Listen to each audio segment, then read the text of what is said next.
Goatsquadtv. So I want to continue on to what I was saying in the last video on my more thoughts, my more late night thoughts video. A lot of you guys watch boxing and get caught up in the hype packages of boxing. You guys watch the training sessions, you watch, the words exchange and the press conference fights and all the stuff that they hype each other to up the fight. For 9 months you train to fight somebody. And you fight that person, and there's a certain sense of you think the fan thinks that these people hate each other, right? But meanwhile, they're in there making a bag. Even the boxer that loses is still making a pretty decent bag. You know what I mean? I mean, if anything has taught you, even in celebrity boxing matches that are taken over, such as Jake Paul versus Mike Tyson fights and these other joke fights that we see, right? Both parties get paid the bag, man. It's just the way it is. Let me get down to the nitty gritty and the science. Boxing is not a rock'em sock'em robot match. For anybody like my mom and dad, for instance, who would watch boxing matches and all they wanted to see was all our brawls. Just all our brawls. They didn't watch boxing really for the actual sport and for what it's supposed to be, a sport, a skill. You think people train their whole lives to get into a rock'em sock'em robot contest? For one, that's not smart. Knowing now what we know about CTE and brain injuries, you see what's happened to Muhammad Ali. You see what happened to a lot of these other boxers who stayed too long, took too many hits. It makes absolute no sense to box with the intention of getting into a rock'em sock'em robot fest. People bash Floyd Mayweather. And yes, I am not the biggest Floyd Mayweather fan, but Floyd Mayweather was a smart man because he knew his technique. He knew footwork, technique, eye coordination. I mean, jabs, right hooks, uppercuts, angles, that Philly shell defense that he utilized later on in his career with the shoulder roll defense. That's a boxer. A boxer is not just a knockout artist. A boxer is going to win on points. That's what you box for. You supremely outbox your opponent. Yeah, a knockout's great. That's great for entertainment. Listen, I would love to see those Mike Tyson fights where Mike would just go and knock somebody out in the first 10 seconds of a fight back in the 80s. But ultimately, that's not what boxing is about. You know what I mean? Boxing is about hyping up the fights for the entertainment purpose. And then when you actually watch the fight, you leave the fight, and a lot of times, more often than not, people like the Pacquiao Mayweather fight. No, I never thought Pacquiao was going to beat Mayweather. Strictly on the fact that Pacquiao does not have to reach, and he was much smaller than Mayweather.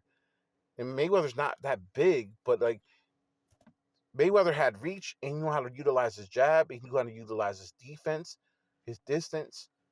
I mean, he was just that man is a 5'2" fighter to where Pacquiao is just a 1 or 2 Say whatever you want about Mayweather, but Mayweather mastered the art. Pacquiao was over there hitting this dude's elbows, and people thought he was winning on points. I'm like, this dude's hitting his elbows. He's not hitting his face. He's barely touching his chest. The dude didn't even win a round in that fight. If he did, it's maybe like one round. It's the same thing when Mayweather fought Marquez. And that's not to say that it's a lot of the same argument people made with Ali. When Ali was Cassius Clay back earlier in his career, he was beating dudes technically. He was the most technically sound heavyweight champion ever at that time before he obviously changed his name, and then he went to the whole situation with not going into the wars, so he pretty much risked his freedom, right? And then he came back later in his career. He's the rope dope strategy, and he would use his size and his quickness even at his older age, but he also took a lot of punishment, which was not good. Ali faced a lot of the same criticism for not going blow for blow with Sonny Liston.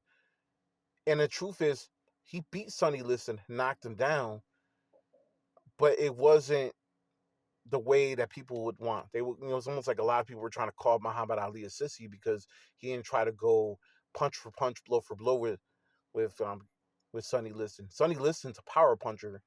If Ali would have just stayed still, he would have lost. That makes no sense for strategy. If you're a faster fighter, you're a much better on your feet. You know how to use and maneuver, use your jab to your advantage. Why in the blue hell would you try to get into a brawl with that man when you could just catch him in his chin in an angle that he's not used to and he goes down? I don't understand people's logic. I don't get how people watch boxing. I've been saying this for years. I know somebody out there is going to hear this and they're going to be like, you're so right. People watch boxing because they are biased towards another boxer they don't like because they buy into the character stuff. They don't watch the actual boxing.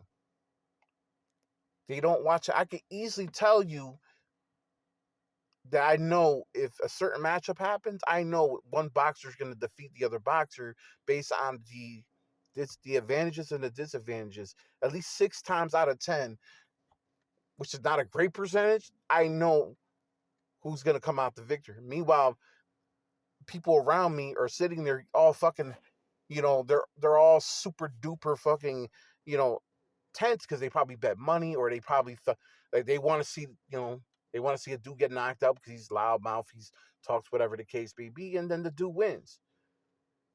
The dude wins, and then you're sitting there all mad, lost money, all pissed off, going. You start seeing people slamming doors at Buffalo Wild Wings, leaving. I've seen this happen so many times. I mentioned the Canelo Mayweather fight. I watched that fight at Buffalo Wild Wings with my uncle. Shouts to my uncle Norbert. And I was hungry as hell that day, man. I was like damn near starving. I think I almost threw up because I didn't eat.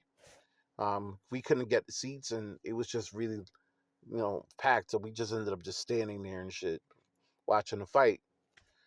And I remember just watching that fight, and I knew before that fight, Canelo had no chance against Mayweather because Canelo was a statue.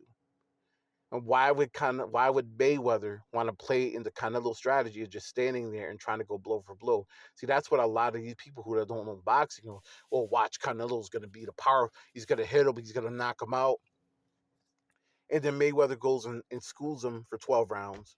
I think the final scorecard was like 120 to 107. It was something outrageously, like insanely, like not one round was won. It was a unanimous decision. I mean, pure ass whooping. I mean, from a boxing standpoint, was Canelo touched up with blood or anything? Not really.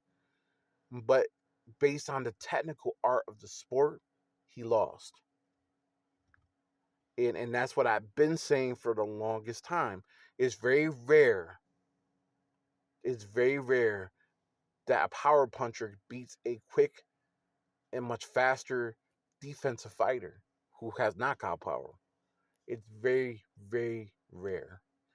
I don't think people learn like Duran, Roberto Duran had problems with Sugar Ray Leonard. Roberto Duran was one of the hardest punchers.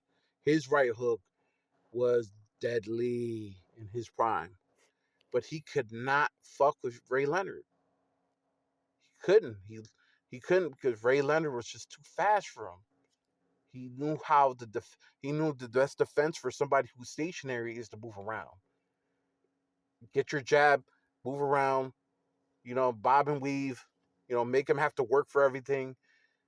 For the only way Duran was going to win that fight is if he were to get pause. When I say this, get inside him, pause, and basically try to get him with a right hook or something. And when Duran couldn't do it, he was like no mas. And then they fought years later, and again, it wasn't a pretty fight, but Ray Leonard won because Ray Leonard's footwork was just superior. He knew how to his best way to defense a power puncher is not trying to fight the power puncher game. I don't understand this lack of common sense for people. You know what I mean? Like, why would you try to fight that person's fight? I don't understand that logic. If that person's great at that, you're not going to defeat that person. These people that try to fight Mike Tyson back in the days when those guys were dead meat because they were always trying to fight Mike and trying to outpower him. And they realized Mike at that time was bobbing and weaving and jabbing and getting inside. He always had that left and right hook. You always were a victim to the uppercut. And he always had that lower sense of gravity because he knew how to move his body, quicker than the fighter he's fighting. A lot of his bobbing and weaving was ridiculous when Customato was his trainer. Rest in peace to Customato. I don't understand. People don't watch. I knew Holyfield was gonna beat Tyson because Holyfield knew how to, again, pause, get inside him. And Holyfield was bigger and he had longer reach. He just had a longer ass reach. That was gonna be frustrating for Tyson. The people forget that first Tyson Holyfield fight was actually a classic. It went 11 rounds, 10 or 11 rounds. It wasn't like Mike got beat up. It was like, he just, that 10th round, he just couldn't take it anymore. Holyfield just knew how to outbox him. You know what I mean? That doesn't make Mike a sucker. It's just he just lost the fight on points. And then, he got knocked out or knocked down in the 10th round or whatever the case may be. But it wasn't because Mike was trash or he didn't know how to box. It was because he was just at a disadvantage. Holyfield was just a different type of boxer at that time. You know what I mean? But people remember the ear biting, which was the second fight. But Michael's never going to beat Holyfield because he just lacked. Holyfield had the quickness to match him, and he just had the longer reach, and he just knew how. Holyfield brawl with you. I mean, he had that equal power. I think that would have went the same way had Mike would have been younger. You know what I mean? Because Holyfield was a monster when he was younger. You know what I mean? People forget how he was a cruiserweight and he moved up to heavy. And he was, once he moved up to heavy, he was going against guys like Riddick Bowe, George Foreman. I mean, you going against behemoths at that time. And he was beating them dudes. So, anyway, my boxing knowledge, I'm not sitting here trying to act like I know everything. That's not the case. You know, you know, ultimately my knowledge is novice level compared to people that actually train and actually really are in the field. You know what I'm saying? I'm just speaking from a fan and somebody that used to box when I was a kid. You know what I mean? But people, the point is stop putting your fandom and your emotions in the boxing and watch unbiasedly. Don't pay attention to these hype packages. Watch unbiasedly and pay attention to boxing as a skill.